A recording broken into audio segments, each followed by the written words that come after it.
May ginlain nga mga tinaga sa bago lang gin-release nga draft report sa Senate Blue Ribbon Committee kangod sa flood control corruption scandal.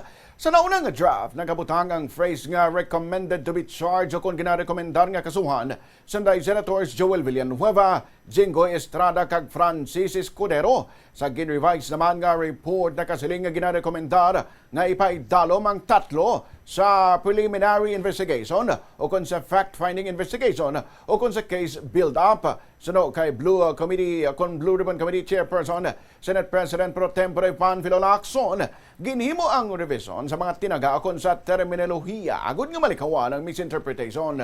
Bisan pa nga may pagbago sa wording, wala nagluya ang report suno kay Lacson. Target sang panel nga mapresentar ang report sang panel sa plenaryo sa masunod nga semana.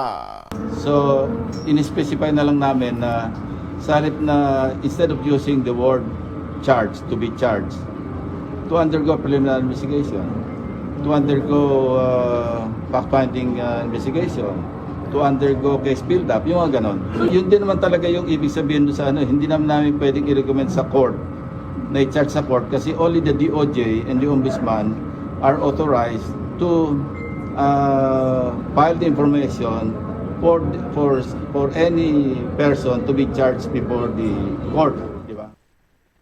Nabarian si Senate President Pro Tempore Panfilo Lacson.